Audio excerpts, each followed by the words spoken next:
ఈ ఉషా కిరణాలు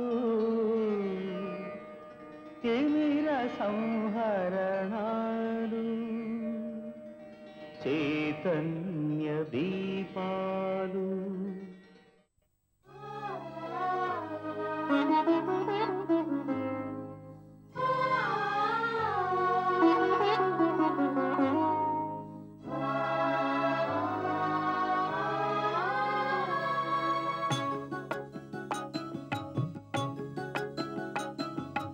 యుగ యుగాలుగా ఇగిరిపోని గంధం కాలదోషమే పట్టని కమ్మని గ్రంథం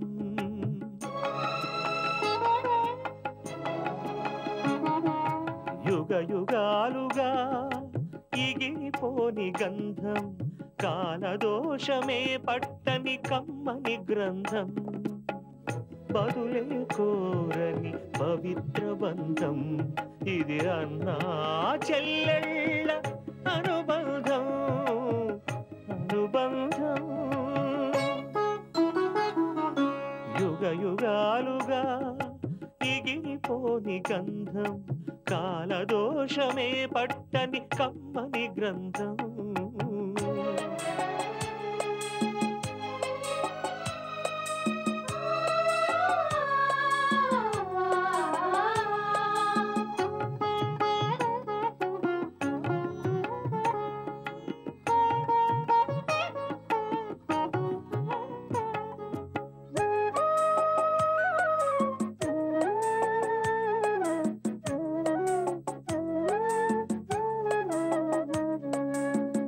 అంబలితానై కంబళితానై పెంచేటి అన్నా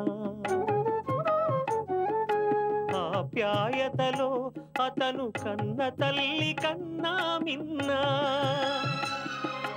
హృదయమే ప్రమిదగా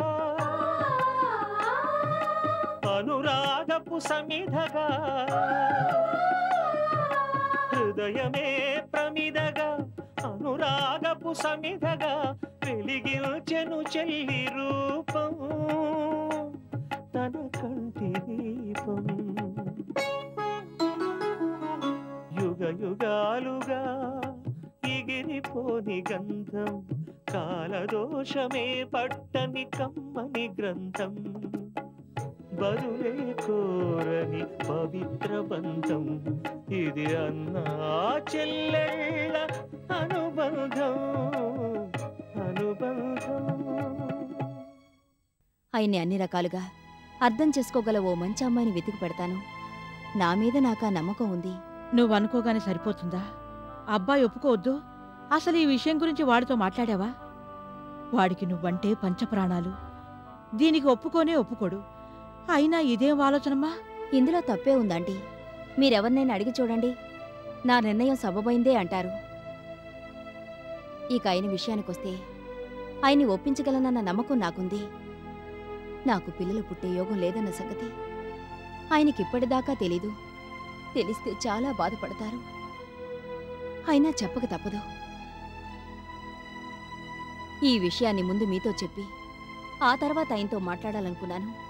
ఆయన్ని నేను తప్పకుండా ఒప్పిస్తాను. నా చేతుల మీదుగానే ఈ పెళ్లి జరిపిస్తాను. ఈ విషయంలో ఇక ఎవరేం చెప్పినా నేను వినను. నా స్థానంలో ఎవరున్నా ఇదే పని చేసేవాళ్ళు. నేనేదో త్యాగం చేసేస్తున్నానని దయచేసి అనుకోవద్దు. అలాంటిదేమీ లేదు. అది కదమ్మా నేను చెప్పేది. లేదాంటీ, ఇంక మీరేం చెప్పినా నేను వినను. ఈ విషయం గురించి మీతో డిస్కస్ చేయాలని మీకిదంతా చెప్పడం లేదు. నా నిర్ణయాన్ని మీకు తెలియజేశాను అంతే. మీరు పెద్దవాళ్ళు, నన్ను అర్థం చేసుకుంటారన్న నమ్మకం నాకుంది. పెద్ద మనసుతో నన్ను ఆశీర్వదించండి. వీలైతే మీ అబ్బాయితో మాట్లాడి ఈ విషయంలో నాకు సహకరించండి. అలా చేస్తే మీకు ఎప్పటికీ రుణపడి ఉంటాను. ఏంటంటీ, ఏం ఆలోచిస్తున్నారు? ఏం లేదమ్మా, నాకంత అయోమయంగా ఉంది. అసలేం మాట్లాడాలో అర్థం కావడం లేదు. ఉన్నట్టుండి ఈ విషయం వినేసరికి నేను ఆయన్ని ఎలాగైనా ఒప్పిస్తాను. వీలైతే మీరు ఒక మాట చెప్పి చూడండి.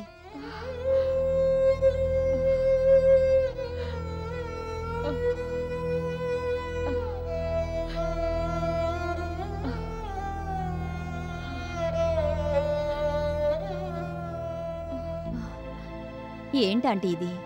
మీరిలా చేస్తే నాకెలా ఉంటుంది? మీరే ఇలా అధైర్యపడితే ఎలాగో? పెద్దవారు. అది కాదమ్మా. నిజంగా నీ మంచితనానికి ఎలా స్పందించాలో అర్థం కావడం లేదు. నీ అంత విశాలంగా ఆలోచించేవాళ్ళు ఈ రోజుల్లో వెతికినా కనిపించరు. నీ మంచితనానికి నా కళ్ళు చెమ్మగిల్లాయంతే. అంతకుమించి ఇంకేమీ లేదు. ఏంటో, నీ అంత మంచి మనసున్న మనిషికి ఆ దేవుడు అన్ని కష్టాలే రాసిపెట్టాడు. ఇందులో దేవుడు చేసిన తప్పే ఉందాంటీ? ఆయన తప్పేమీ లేదు. నన్ను అన్ని విధాలుగా అర్థం చేసుకునే భర్త నాకు దొరికేట్టుగా చేశాడు. అంతకన్నా నాకింకేం కావాలి? నేను ఆయనతో ఈ విషయం గురించి వీలైతే ఇవాళే మాట్లాడతాను. మీరు కూడా ఓ మాట చెప్పి చూడండి. అది కాదమ్మా, నా మాట విని ఇంకొకసారి ఆలోచించు. లేదంటీ, మీకు ఇంతకు ముందే చెప్పాను కదా, అన్నీ ఆలోచించే నిర్ణయానికి వచ్చానని. ఇంకే విషయంలో ఎవరేం చెప్పినా నేను వినను.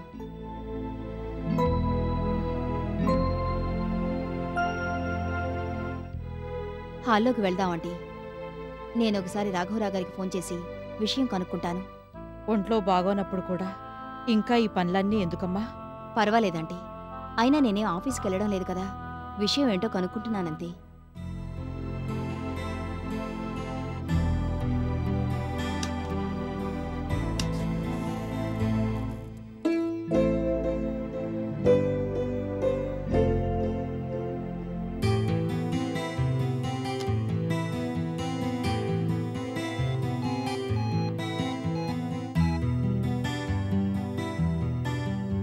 హలో, నేను కమలని మాట్లాడుతున్నాను.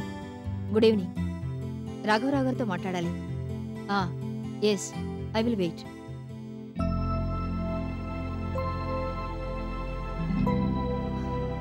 హలో. సారీ మేడం, పెద్ద అర్జెంట్ పనేమీ కాదు. అయినా మీకు ముఖ్యమైన విషయం చెప్పాలని ఫోన్ చేశాను. చెప్పండి. మీకిప్పుడు ఒంట్లో ఎలా ఉంది మేడం? నాకేం కాలేదు, కొద్దిగా తలనొప్పి వచ్చింది అంతే. ఇప్పుడు తగ్గిపోయింది. ఏం లేదు మేడం, మీకు అభినందనలు తెలియజేయడానికి ఫోన్ చేశాను. ఇందాకే మన డీలర్స్ కొంతమంది దగ్గర నుంచి ఫోన్ కాల్స్ వచ్చాయి. మన సాచెట్స్ చాలా సక్సెస్ అయ్యాయట. జనం విరగబడి కొంటున్నారట. వాళ్ళు చాలా సంతోషంగా ఉన్నారు. మీతో స్వయంగా మాట్లాడాలని వాళ్ళు ఆఫీస్కు ఫోన్ చేశారు. కానీ మీరు అప్పటికే వెళ్ళిపోయారు. ఈ హ్యాపీ న్యూస్ మీకు చెప్పాలని మీకోసం ట్రై చేశాను. అలాగా? అవును madam, the whole credit goes to you. ఇదంతా మీరే ప్లాన్ చేయడమే కాకుండా దగ్గరుండి ఎగ్జిక్యూట్ చేయించారు. అన్ని జాగ్రత్తలు తీసుకొని మన ప్రోడక్ట్ సేల్స్ని విపరీతంగా పెంచారు. ఇప్పుడు మార్కెట్లో మన ప్రోడక్ట్కి ఎదురే లేదు madam. It's a big success. మన సేల్స్ డెఫినెట్గా 4 ఇంతలు పెరుగుతాయని అనుకుంటున్నాం. ఈ ఇయర్ మన కంపెనీ మంచి లాభాలని చూపిస్తుంది. ఇదంతా మీరు సింగిల్ హ్యాండెడ్గా చేశారు మేడం. నోనో, భలేవాళ్లే. ఎవరూ ఏది సింగిల్ హ్యాండెడ్గా సాధించలేరు.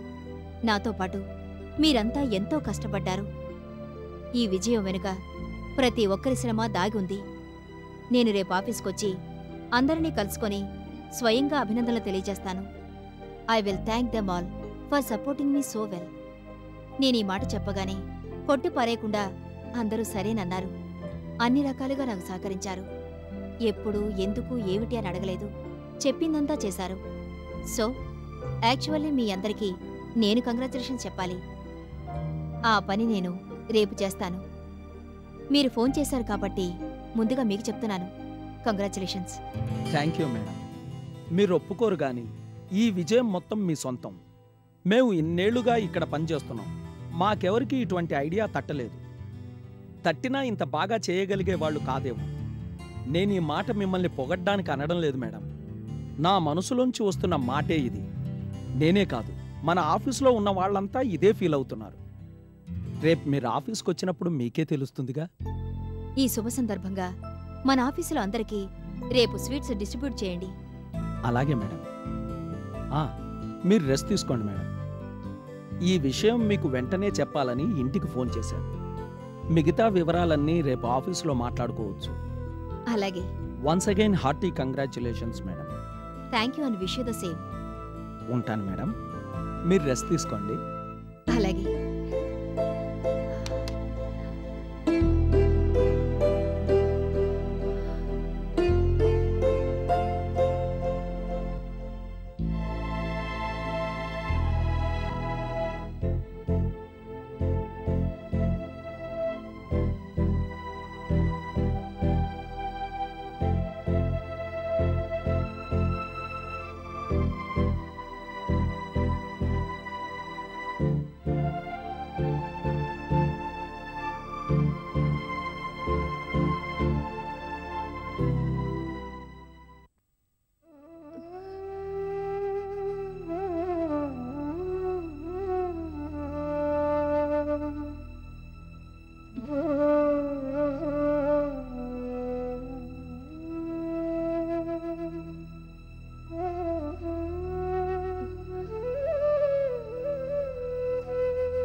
అసలైన మీ నాన్నేనా?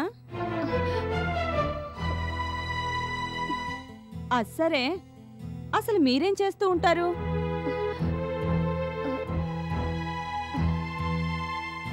ఏంటి అంతలా ఆలోచిస్తున్నారు? మీరేం చేస్తుంటారో చెప్పండి. ఉద్యోగమా? కాదు. పోనీ ఏదైనా వ్యాపారమా? కాదు. మరి ఏంటి అంతలా ఇబ్బంది పడుతున్నారు? కొంపతీసి ఎవరితో చెప్పుకోలేని పనేమైనా?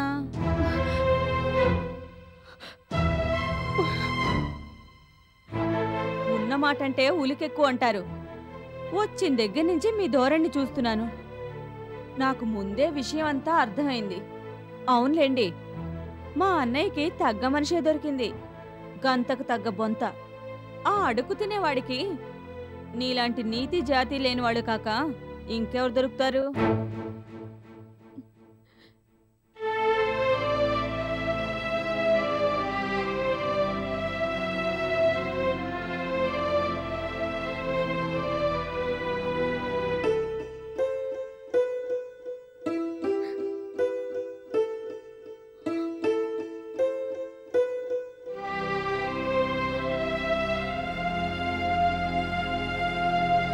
అన్నట్టు మర్చిపోయాను.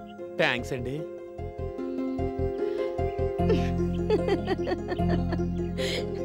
ఇప్పుడు ఏటన్నానని అట్టనవుతారు? థ్యాంక్స్ గన్స్ కాదు, థ్యాంక్స్ అనాలి. సర్లేండి అయితే. అయినా నేను అదే కదా అన్నాను. నేను మీలాగా చదువుకున్నానా ఏమన్నానా? నాకు అంతే వచ్చు.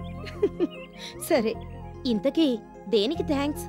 బల్లెటోరే, నా కోసమని మొన్న ఇంటికాడి నుంచి పులిహోర తయారు చేసుకొచ్చి పెట్టారు కదా, అందుకని. అంటే నీకు మీరు చెప్పకపోతే నాకు తెలవదేటి.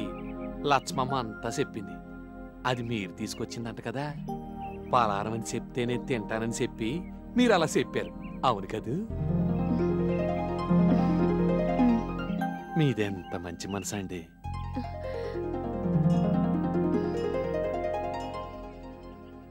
లక్ష్మమ్మ మొన్న కూడా చెప్పింది, ఎవరికి ఏ కట్టం వచ్చినా మీరు చూడలేరట, బాధపడిపోతారట. చాలా మెత్తన మనసు అని చెప్పింది.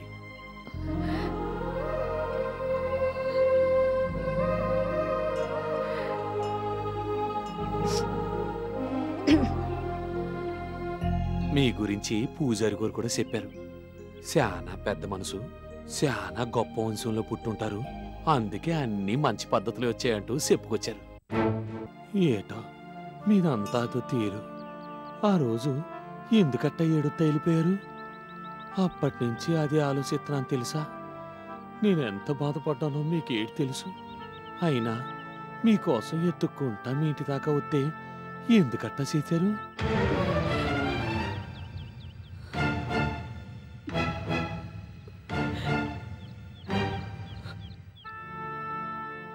చెప్పండి, ఎందుకట్టా చేశారు?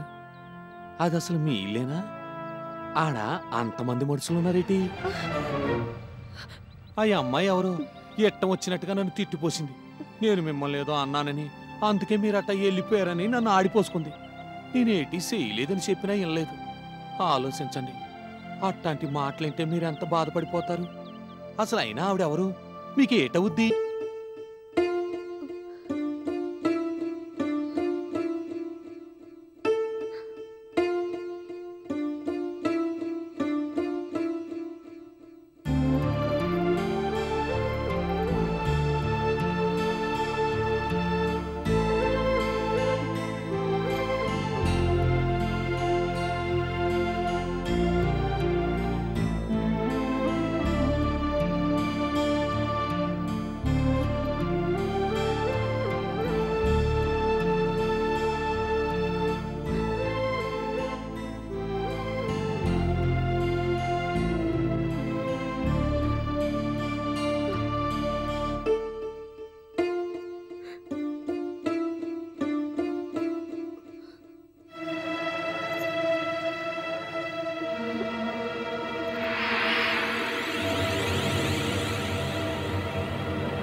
లక్ష్మమ్మ, ఏంట్రాము? కళ్యాణ్ గురి ఈ మధ్యన ఇక్కడికి రావడం లేదేంటి? 3 రోజుల నుంచి చూస్తున్నాను. అవును, నిజమే. ఏదో ఒక సమయంలో తీరిక చూసుకొని ఈ గుడికొచ్చి వెళ్ళడం ఆవిడికి రివాజు. ఒకవేళ 1-2 రోజులు రానని తెలిస్తే పూజారి గారికో నాకో ముందుగానే చెప్తుంది. అట్టగాని పూజారి గారు నాతో ఏటీ చెప్పలేదు. ఏమన్నా అత్యవసరమైన పనుండి రాలేకపోయారేమో. ప్రసాదం తిన్నావా? తిన్నాను. ఇంటి దగ్గర నా కోసం ఎదురు చూస్తూ ఉంటారు. నేను వెళ్తారాము?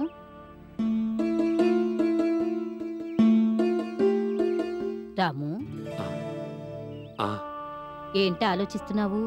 ఏటీ లేదు, అదే కళ్యాణ్ గారి గురించి. ఇవాళ రేపో వస్తారులే, దాని గురించి ఎందుకంతగా ఆలోచించడం. నేనొస్తాను.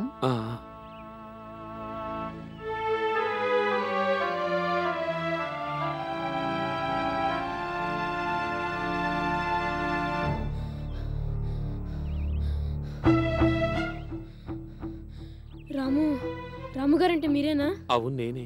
ఏ కళ్యాణక్క, కళ్యాణక్క, ఏటైంది?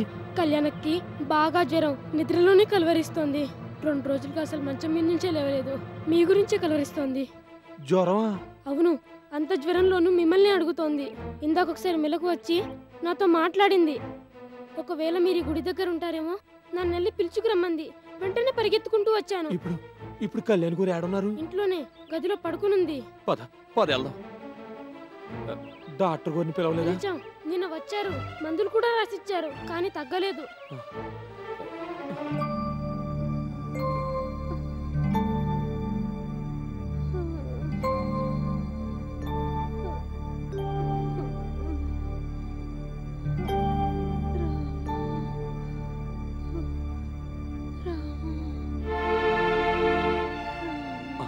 అదిగో ఇంకా కలవరిస్తూనే ఉంది.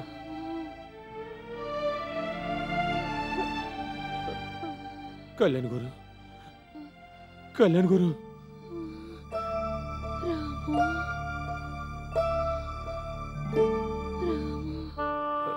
డాక్టర్ గారు ఏటన్నారు? నాకు తెలీదు.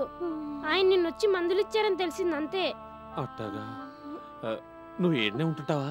లేదు, పక్కింట్లో ఉంటాను. అక్కకి బాలేదని తెలిసి నిన్న చాలాసేపు ఇక్కడ ఉండిపోయాను. ఇవాళ కూడా చూసేద్దామని వచ్చాను. అప్పుడు అక్కకి మెలకు వచ్చి మిమ్మల్ని పిలుచుకురమ్మని నన్ను పంపించింది. ఆవిడ పరిస్థితి ఏమీ బాగున్నట్లేదు.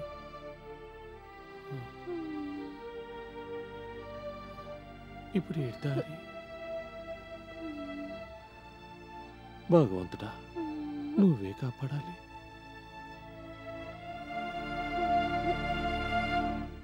అయ్యి బాబోయ్, సలసల కాలిపోతుంది. జ్వరం 120 ఉంటదేమో. అంత జ్వరం ఎవరికి రాదు తెలుసా? నీకేటి తెలుసు? ఇదేదో పెద్ద జ్వరం లాగుంది. అసలు మడిసి పిలిచినా ఉలుకు పలుకు లేదేటి?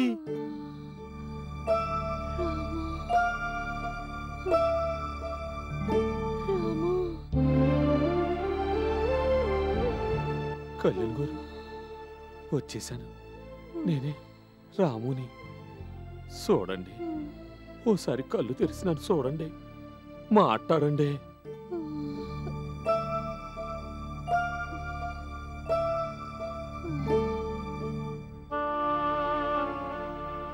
డాక్టర్ గారు లేడా? ఇక్కడే, ఈ వీధి మలుపులోనే. నన్ను పాలాడికి తీసుకెళ్ళు. అమ్మో, ఇప్పటికే చాలాసేపు అయింది. చదువుకోకుండా అటు ఇటు తిరుగుతున్నానని మా అమ్మ కోపడుతోంది. పైగా ఎగ్జామ్స్ కూడా. బాబు, ఈ ఒక్క పలికి నా మాటిను. అంతకైతే మీ అమ్మగారితో నే చెప్తాలే. సరే అయితే రా. ఆ